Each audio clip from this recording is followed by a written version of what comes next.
bonita historia, Nani. Y me quiero quedar con lo que sale al final, volver a empezar. Cuéntame un poco, ¿cómo eran ustedes cuando chicos, cuando sí tenían relación hace 40 años atrás? Es que no la hubo porque Miriam es hija de una relación que mi padre tuvo con una polola en Curacaví y solo sabíamos de su existencia. Por lo tanto, en el círculo familiar estaban mis papás, mis otros hermanos, y sabíamos de una hermana que se llama Miriam, que era de Curacaví, pero no sabíamos más. Ahora, mi padre, cuando ella se casa y él tiene que ir a dar el consentimiento porque era menor de edad, me lleva. Pero yo tengo un vago recuerdo de esa situación. ¿Pero era un tema que se hablaba en la familia o era un tema Sí. vetado? ¿O él les contaba respecto a esta hermana? Se abordaba, pero nunca nadie tomó la iniciativa como para decir, oye, busquémosla y tengamos un contacto más directo. ¿Y tú siempre tuviste esa curiosidad por saber más de ella? Al comienzo no. No, la verdad es que yo era el más chico de la familia, Claro. por lo tanto, uno sigue un poco los patrones de los papás. Totalmente. De tal forma que sabíamos que existía, sabíamos que había una relación menor entre... Yo diría que mi papá y el esposo de Miriam alguna vez hubo contacto, pero no había más inquietud. El clic es cuando mi padre está agonizando, que ahí yo digo, no, Mucho después. algo hay que hacer. ¿Y ese acercamiento tú lo hiciste por tu padre, porque alguna vez te comentó que sentía culpa de no haberse hecho cargo de Miriam? ¿Lo hiciste por ti, por ella, para que pudiera cerrar un ciclo con su papá? Yo un día conversé con mi viejo, bueno, con mi padre conversamos los 2 años de su enfermedad, conversamos mucho, y le pregunto y le digo, cuando tú te mueras, ¿qué hacemos porque está Miriam? Entonces él me dice, no, pues me dice, tienes que incluirla. Yo pensando definitivamente en el tema de posesión efectiva, que las cosas con materiales las conversábamos mucho. Y yo le digo, sí, pero la ubico, que no, me dijo, y si la ubicas y dale lo que corresponda. Y cuando mi padre estaba enfermo, yo digo, yo no voy a tener cara de un día llegar y decirle, sabéis que el viejo murió y aquí está tu parte. Era como, no. Entonces, no, dije, yo quiero ubicarla y que se despidan. Hernán, mientras veíamos la nota, uno ve que tienes mucho desplante y todo, y mucha seguridad, pero veíamos la nota y en algún momento te emocionaste. Yo Siempre me no sé emociona si esto. hubo un algo en particular que te llevó a esa emoción, algún recuerdo. Es el de mi padre. Yo diría que cuando los viejos no hacen las cosas bien, nosotros estamos obligados a honrar y a corregir esa memoria. Decía Miriam en la nota, yo sentí la relación fría, la indiferencia de mi padre, lo que es cierto. Yo no me quería hacer cargo de eso. Yo creo que cuando mi padre está agonizando, yo digo, sí, yo voy a asumir esta tarea que quedó inconclusa, voy a reconstruir una historia, voy a tejer un lazo de afecto con mi hermana. Además, un poco motivado también por mi madre. Miriam lo comentaba, o sea, la relación que tuvo en esa temprana juventud con mis padres. Mi madre fue mucho más amorosa, de hecho, mi vieja estuvo más presente que mi padre en la relación con Miriam.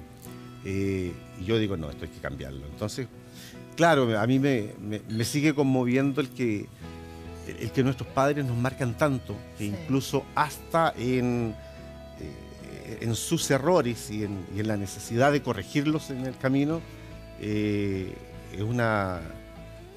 un clic que te hace en el corazón, si esto no es una cuestión racional. Obvio. ¿Y qué pasaba en esas fechas importantes? Porque, claro, quizás cuando eras más niño no reflexionabas, pero después cuando uno crece uno empieza a pensar en eso. En Navidad, en los cumpleaños. ¿Estaba Miriam presente? ¿Alguna vez pensaste, chuta, tengo una hermana que no está con nosotros, debiera estar aquí? Mira, ¿Hiciste ese...? Sí, pero lo hice con 2 cosas, porque mi madre, cuando era muy, muy joven, crió a una niña, la tuvo hasta los 15 años, una niña que quedó huérfana, y ella siempre decía, ¿qué será de Ana? Se llama esta niña, y siempre se lo preguntaba. Entonces, en las fiestas, en las Navidades, ella se preguntaba por esta niña, y yo me preguntaba, decía yo, sí, pero también tengo una hermana. Y también me lo preguntaba, también miraba y decía yo, ¿qué será? Pero solo eso, ¿te fijas? No, nunca hice nada distinto. Y Perdona que yo me emociono porque me siento muy interpretada con tu historia. De alguna manera viví cosas muy similares con mi papá, que murió de 92 años, y efectivamente con los años ellos te van revelando sus grandes sufrimientos, los errores que cometieron y también esos grandes secretos que tuvieron. Pero, ¿cómo fue para él? ¿Tú crees que él sufría en secreto por no haber sido un padre de Miriam? Por no haber hecho lo que correspondía en su minuto y de cierta manera tú estás tratando de enmendarlo? Es tan difícil poder determinar si... Porque los viejos de la década del 30 son emocionalmente distintos a nosotros, po. Pero yo creo que mi padre vivió y sufrió en silencio la sensación de abandono de sus dos hijas mayores. Porque es Miriam, porque es Mónica, que es hija del primer matrimonio de mi papá, con la que él sí tuvo una relación muy cercana en la infancia y se tuvo que separar. Y yo creo que los viejos de antes aprendían a ponerse un caparazón y a endurecer el corazón para no sufrir. Pero yo creo que sí, que en la interna el viejo se lo llevó. De hecho, yo recuerdo que en los 48 días que mi padre agonizó, hubo 2 momentos de lucidez en los que él logró comunicarse con nosotros. Y en uno de esos yo le dije, papá, vino Miriam. Él no podía hablar porque le habían hecho traqueotomía. Y me hace una seña y me dice, y digo, ¿tú te acuerdas de Miriam? Y me hace que sí. Y lo más probable, digo yo, es que el fin de semana vuelva. Así que trata de estar despierto hasta que la veas. Y después el viejo se fue. O sea, después de eso ya no recuperó conciencia, no logramos y yo creo que ese es una pena que nos vamos a llevar nomás. No logramos que hablara con Miriam y que se despidiera de ella. Tú decías, Hernán, y lo has dicho más de una vez, que los papás marcan mucho, lo que hicieron, lo que dejaron de hacer. En tu caso, ¿cómo tú arrastras eso? ¿Cómo te marcó a ti esa relación de tu papá o la manera que él actuó con sus 2 hijas mayores? Dicen, no solamente Miriam, sino que Mónica. ¿Cómo lo viviste son mis tú? hermanas del alma ahora. Con Miriam, desde que nos conocimos, siempre estamos en contacto. Con Mónica de toda la vida. Mónica era mi hermana del primer matrimonio, pero siempre estábamos en contacto, siempre. Con mis sobrinos, son mis sobrinos más cercanos, los de Mónica. Y yo tengo 2 hermanos deficientes mentales, que es mi hermano mayor y mi hermano menor. Y son mi herencia. Entonces, los papás marcan, bueno, mis papás tuvieron no solamente el acto de amor, sino el coraje de adoptar a mi hermano menor, que tiene un problema neurológico complejo. Y cuando tus papás son capaces de eso, ¿cómo uno no va a ser capaz de salir a buscar a una hermana? Por supuesto. O sea, ¿te fijas? Sí, los viejos nos marcan, y nos marcan a concho. Y te reitero, uno debe honrar a los padres y de esta forma. Pero ahora lo que tú nos estás contando de estos 2 hermanos con discapacidad intelectual, más la historia de Miriam, tú estás transformado como en un soporte familiar, como un aglutinador, un émbolo, el centro de una familia que puede haber estado muy disgregada. Sí. ¿Tú lo sientes? No solo lo siento, además me produce un tremendo placer. ¿Es un placer? ¿Sí? Sí, no, y la sensación de poder saber que soy el hermano con el que todos nos comunicamos, que siempre estamos en contacto. Cuando le pasa algo a mi madre, que todavía vive, le mando un beso a la vieja que no ha estado bien de salud. Están ellas siempre pendientes. De hecho, mis 2 hermanas, que no son hijas de mi madre, son las que siempre están más atentas y más preocupadas de la salud de mi madre. O sea, saben que mi madre está enferma y son las primeras en llamar y en preguntar por ella, ¿te fijas?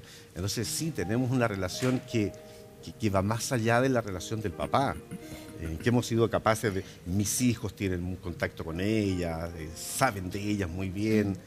Cuando vamos a Curacaví, ellos me acompañan y tienen contacto con los hijos y con los nietos de Miriam, que son de edades parecidas. Entonces sí, se creó un lazo que es rico y que y que sí, yo siento que depende un poco de cuánto yo me active con el tema. Y tú decías que tu papá murió sin poder hablar con Miriam, pero sí la pudo ver en 2 oportunidades. Y después de la última vez que la vio, él murió. ¿No crees que de cierta manera le diste un regalo para que pudiera morir en paz?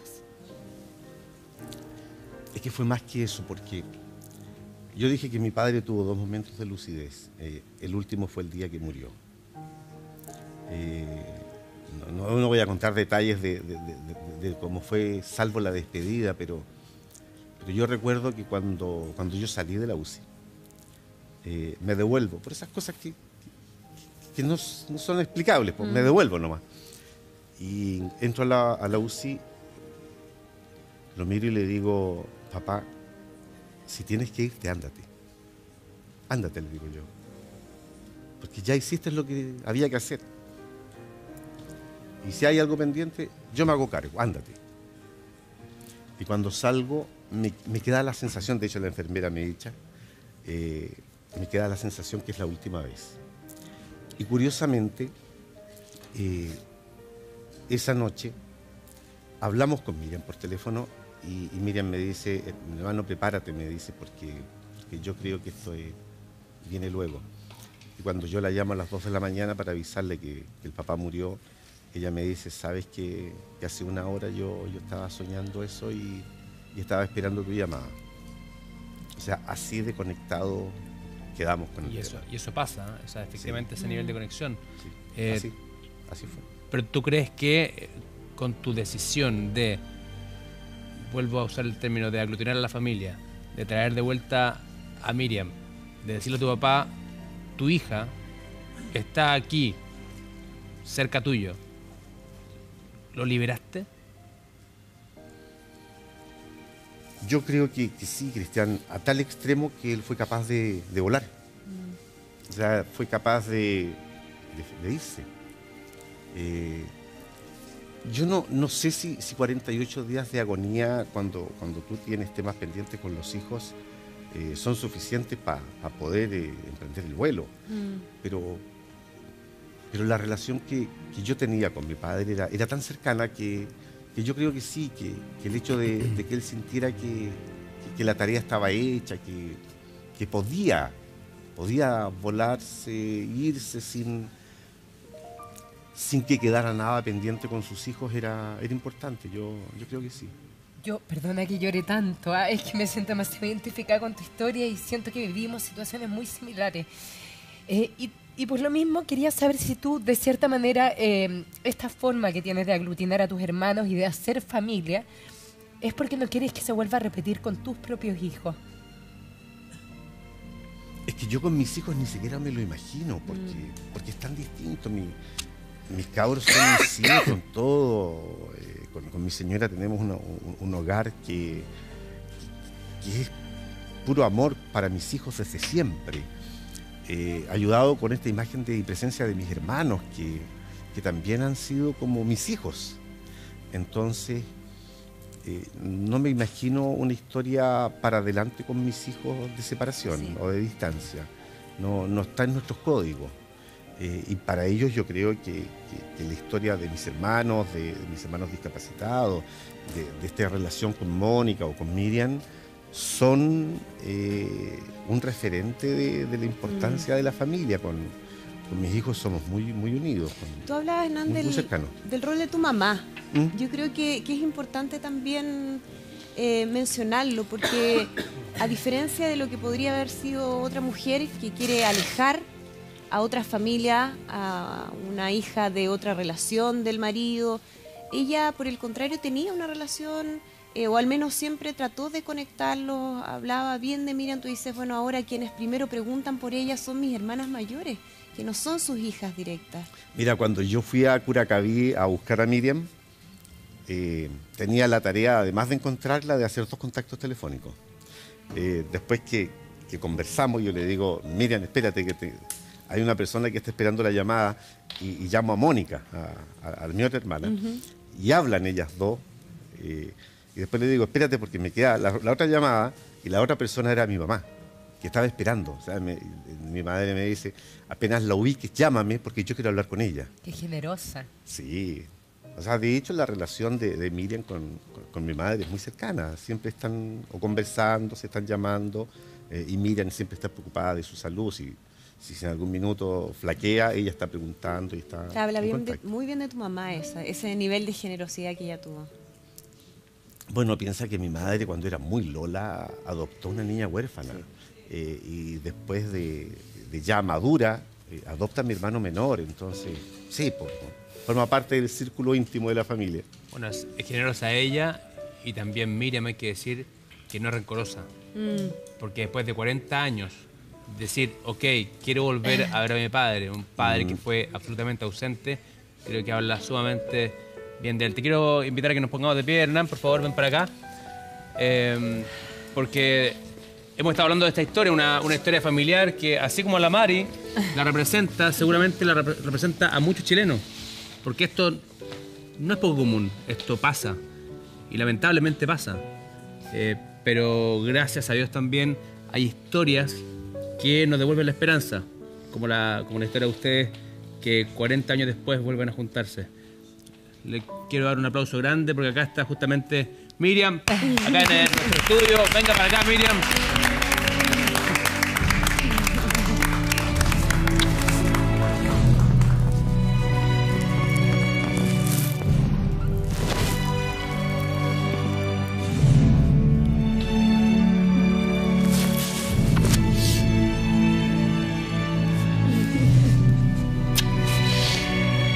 Años después, sin lugar a dudas, es una historia que nos refleja, que nos representa. Usted también está emocionada, Miriam, y lo entendemos tanto, porque acá tenemos la representación. Sentémonos, ¿le parece? Sí. Venga para acá, venga para acá. Vamos. Sentémonos, Miriam, venga para acá. Y efectivamente, como dice Cristian, yo la felicito porque para ser familia y para enseñarle a las próximas generaciones también hay que tener generosidad y no hay que quedarse pegado en el rencor y en que no estuvieron con uno. Y usted es un ejemplo de eso y la felicito, y hoy día puede compartir con sus sobrinos, con su hermano y hacer familia nuevamente. Sí. ¿Cómo fue para usted ese reencuentro? O sea, bueno, usted ni siquiera lo reconoció. Es un extraño que fue a buscarla. Sí, pero bueno, yo soy cristiana y oraba mucho por tener contacto con mi familia por parte de papá. ¿Usted añoraba ese contacto, esa relación? ¿Sentía que lo necesitaba su papá? Sí, porque después que murió mi abuelo, que fue el que me crió, ya quedé sola porque murieron ellos dos, después murió mi mamá. Y quedé como a la avenida, entonces dije, yo no sé si estará muerto o no estará muerto. Dije yo no, pero ¿cómo? ¿Con qué? ¿Y nunca pensó en buscarlo, en contactarlo? No, es que yo nunca salí de Curacao, nunca. Entonces no teníamos contacto con nada. Hernán nos narraba antes un único encuentro que habían tenido cuando usted se tenía que casar, necesitaba la autorización de su papá. ¿Tenía algún recuerdo de Hernán de ese momento? Sí, niño, pero yo de chico, sí. Joven. Sí, tenía como entre 11, 12 años por ahí. ¿Y cómo lo recordaba? ¿Después lo imaginaba cómo podría haber estado él cuando más grande? No me imaginaba como grande, no. Siempre me recordaba cómo lo vi. ¿Pero usted añoraba tener a su papá y también a su hermano? Sí. Sí. De conocerlo, porque yo sabía que tenía más hermanos, pero yo quería verlo. O sea, usted vivió muy sola. Sí. Estaba con mi familia, pero muy alejada. Estábamos juntos, pero como personalmente estábamos muy alejados con mis hermanos. Tengo más contacto y unión con mis hermanos hombres que con mi hermana mujer. Y usted cuando dice, yo estaba de menos tener esa figura de papá, tenerlo ahí presente, ¿en qué cosas se da cuenta que lo necesitaba? Cuando quedé sin mi abuelo. Cuando se partió mi papá que me crió. ¿Pero por los consejos, por un abrazo, en qué cosa? No fue porque, no sé, cuando uno quería algo o preguntar algo, tener por lo menos un apoyo. Pero cuando él me fue a dar el consentimiento para casarme, yo me sentí feliz porque dije, vamos a tener más contacto, vamos a seguir contactándonos. Y así no fue.